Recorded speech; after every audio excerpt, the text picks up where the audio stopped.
There are many expectations that each and everyone has for different areas of life, and it's the same in marriage. You have experiences, you have exposures, you have dreams, aspirations that form the basis of your expectation. Welcome to another episode of Staying Married podcast. I am yours truly, Mo with the double O.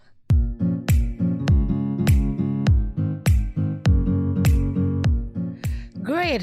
Thank you so much for joining again on this episode. I'm truly excited, elated, and delighted to be here. Yes, I like the rhyme. Excited, elated, and delighted. Yeah.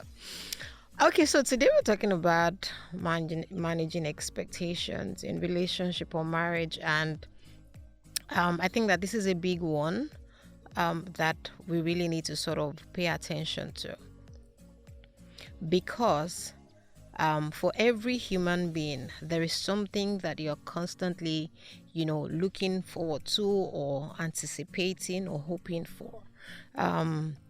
Like I said, when I opened up, it's no different in marriage or in relationship. You meet this person and there are certain things that you expect consciously or unconsciously. Do you see? But paying attention to these things just sort of help you to really manage it. Now, what are the things that form the basis of your expectation, usually of your partner, of what your partner looks like, of what your partner does, or how your partner treats you, and how your partner makes you feel, perhaps? One of the things that forms a basis of expectation is examples of marriages that you see. So easy example is your parents' marriage, or people that are closest to you, your uncle, your aunts, friends perhaps. And that sort of sets an example that you are looking forward to, or that you use as a benchmark. And this can be either positive or negative. So if your parents had a good relationship by your standards or by whatever standards with which you're checking, you have certain things that you believe that this is good, this is good, this is good, and you are unconsciously expecting those things in your spouse, whether or not they are wired to deliver that way. Do you see? On the flip side, if it was a negative experience that your parents had, there are things that you're unconsciously also thinking of, that I would never take this from my husband, or I would never take this from my wife. If your father didn't treat your mother nicely, or your mother was, constantly aggressive, you sort of just form those things that form the basis of what you expect in your own spouse. That's one. Secondly, cultural backgrounds where you're from, there is a different expectation, and without being tribalistic or anything, the expectation for somebody who is a Yoruba is very highly different from somebody who is Igbo or perhaps Hausa, because there are cultural differences, right? An Hausa person, for instance, may not have the expectation as a young lady. Now we know that a lot of young Hausa people perhaps marry early. There is no expectation of maybe going to school. No pun intended. I think it's just what it is. Not all of them go to school. So an Hausa man may not expect that his intended would really, really want to read. You see, it forms the basis. A Yoruba person, they want to read. Most Yoruba women would like to read. They are independent. Igbo people, the expectation that the guy must be rich, they're just things that we've come to associate with those things based on the culture that has shaped us. That's two. Third one, your religious beliefs also form your expectation. Now, a Christian marriage or kingdom marriage would not expect that your spouse is going to want to marry a second wife. Islam allows multiple wives. So you see where those expectations come in. Those that are traditional, that they observe traditional religion, don't have the expectation. I mean, you can do more than one wife. If it's not a law or a regulation that sort of puts you in check. So if it's a Christian marriage,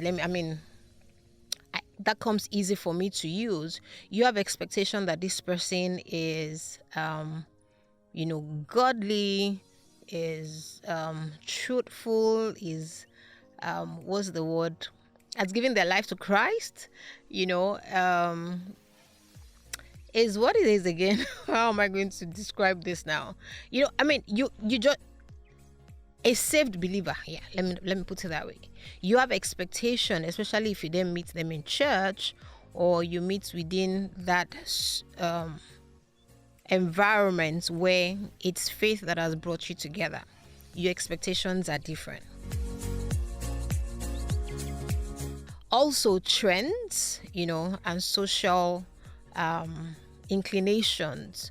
There are different beliefs that drive the times that we are in. You hear the popular parlance, and if you're not Yoruba, you hear people that say, Olorun Shogo, Surulere. What does that mean? So there are people who believe that they would rather wait and build with their spouse. Some no, he's got to be ready made. These are social expectations and trends. You want to marry a guy who is already made, or you would rather date a guy who already has a job, is earning maybe 500k and above. It's going to be able to pay for your hair, your nails, those are expectations that is driven by the social norms and the trends of our time. So there are different things that can drive expectation in relationship or marriage. Now, are these expectations realistic or not? That's the next conversation we want to have.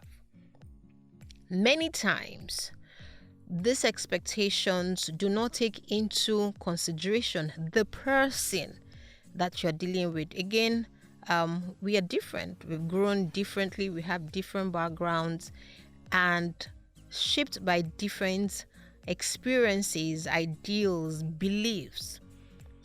And you bring an expectation on someone who is not equipped or has the capacity to deliver to the expectation. What usually would happen is that you've set a standard so high, then this person is struggling to meet it. And it's both ways. Women will set standards for men will set standards for women, and they are struggling. So at the beginning, something attracts you to each other, and that can be anything.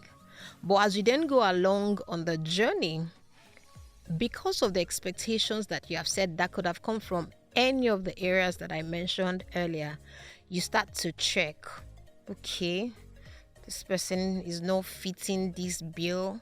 Why is this happening?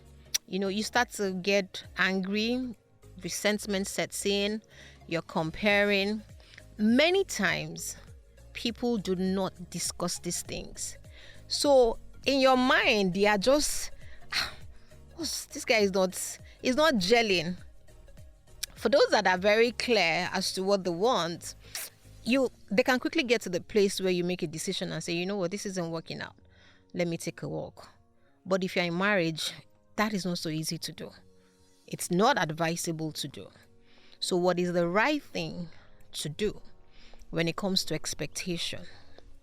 And I say to my clients and everyone that I speak to, especially if they're single and just engaged, hoping to get married, you have such a beautiful opportunity. List out all your expectations. of this person, irrespective of where you have formed it from, be it your parents' relationship on marriage, be it your friends, be whatever it is that you sort of expect of your spouse and partner, actually write it down.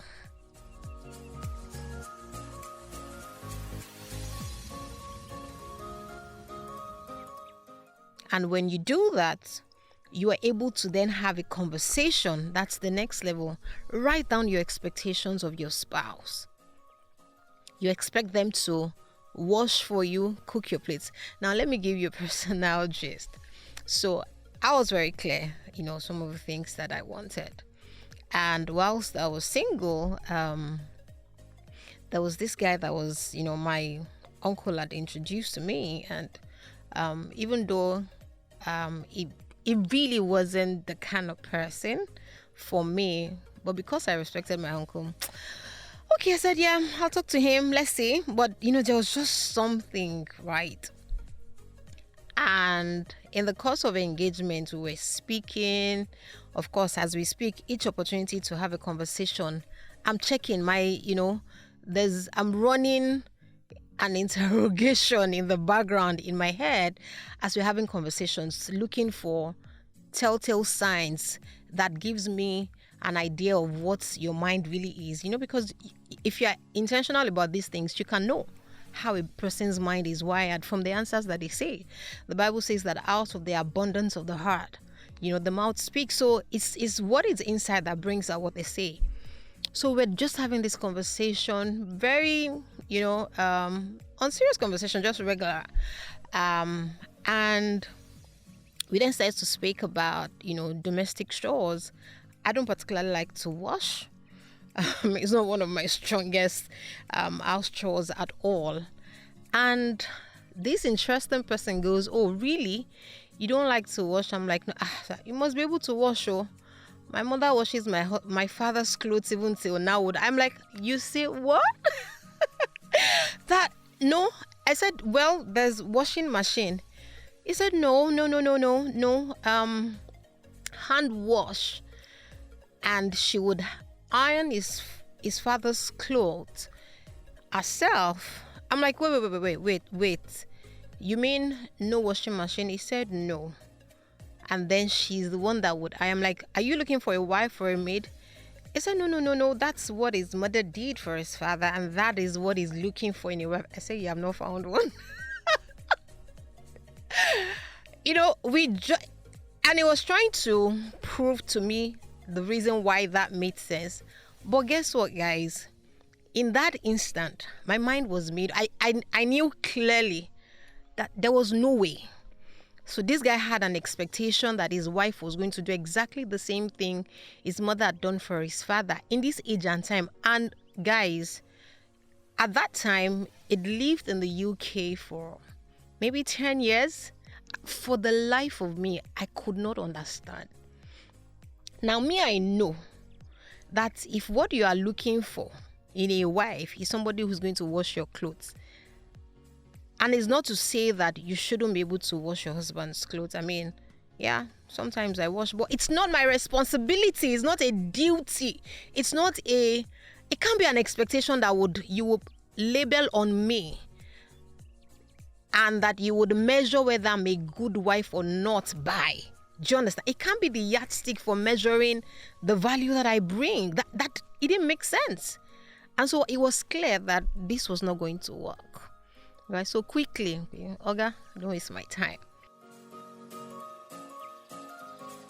But if you're not clear what your expectations are, it will be difficult, So you shouldn't go blindly into any relationship, into marriage, without being clear what you're expecting of this person. In fact, that is being wicked. Because when you have expectations of this person that they are not aware of, you are then holding them to a standard where they would never measure up. You will constantly be arguing or at loggerheads. So what do? Like I said, write out a list of your expectations. Now, does it mean that everything that you're going to write out on your list are the things that will be met? No. But you see, what that does for you is that as you begin to have the conversation, you then realize, so which one really, really matter? Compromise then comes in, because you've got to be able to agree. There are things that, well, this may not be a deal breaker. And that's where I bring in the concept of deal breakers. For those that have had the opportunity to counsel, as you put up your expectation list, you are then able to identify, what is my deal breaker? What is the one thing of these things that I absolutely must get it? My life depends on it. If I don't get it, it can't work.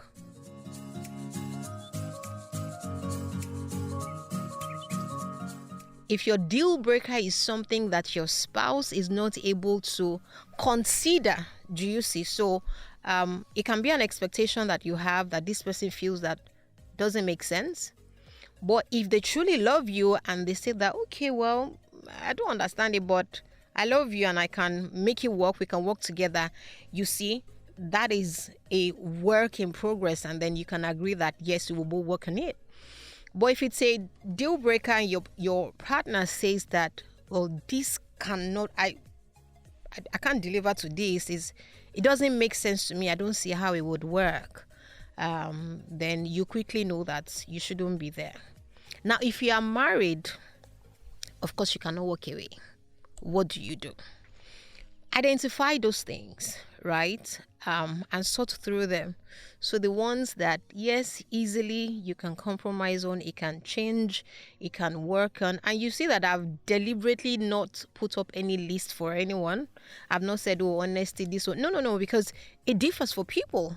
You've got to sit down and write what is important to you. What are your expectations? Some people don't expect honesty from their spouse. They just want them to be real.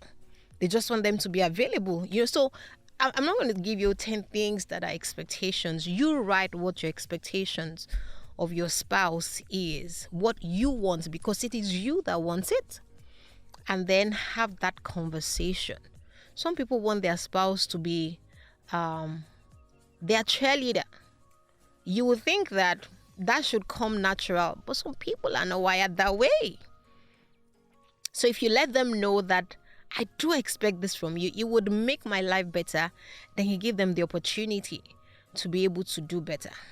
So what if there are things that your spouse doesn't agree with or doesn't seem to understand, or you actually find that it's a deal breaker for you now that you're already married? You see those things? Take them to the Lord in prayer. Okay, so that is without undermining the power of prayer. You would not fuss about them. Don't throw transforms about them. Have them and list them, right? And be clear. Just let your spouse know that these things are, actually desires that you would like them to meet. If they are unable to meet them now, allow them. Pray for him. Really. Don't bring it up and continue to nag, because that is not going to get you anywhere. You want to help your spouse see. And the honest truth is, beyond even trying to demand, find how you can also be the best and meet their own needs. You see this thing about being the person that you want your spouse to be. Let me take that again. You be the person that you want your spouse to be to you. Adopt that concept. So what are the things that they need from you? When you begin to sort of prioritize them, and you can't do everything at once. So there are 5 things. Focus on one at a time. 2 months, 3 months. Constantly try. Put in the effort. They would see that this person is actually making efforts. And without stressing, without pushing them, without trying to get them, without manipulation. Manipulation is witchcraft if you don't know. So please do not try to manipulate anyone. Do not try to, wheels that carrot and sticker. No, don't do that, because love is not manipulative at all. Love is accepting. So you are in marriage, you've got to accept, and I've spoken about this in one of the previous episodes. Please check it out. Part of the deal to stay married is accepting what you have. And that acceptance helps you to then be able to work through. So pick on one area that your spouse needs you to be for them, and be it. As they see you change, make the effort to change and to accommodate their own expectations and their own anticipation and their own desires of what they want in their spouse. It just creates that bond, and it's a sense of it's not obligation, but reciprocity. Yeah, that's the word. Because it's easy to give when you love, and once love is there, they naturally would respond back in love. So that's the way to go. But if you are single, please never get into any serious relationship without doing this exercise. It will save you years of stress. It will save you moments of anger and bitterness. It will save you a lot, really, because you are able to quickly identify the things that really matter to you, that matter to your spouse, the things that come easy, the things that you need to work on short term, the things that you need to work on long term, but you are clear what you are getting yourself into. I trust that this has been helpful to you. Please leave me your comments as usual. Write to me. I will gladly respond. It will be a joy to sharing your journey. If this podcast, has blessed you, if you've got any experiences, any testimonies, it's not a church, but if you've got any feedback for me, how this has helped you, it will be a joy to read from you. Please write to me at muakpara@thismarriagebusiness.com.ng or muakpara@gmail.com. I look forward to catching up with you on the next episode. Till then, stay blessed. Bye for now.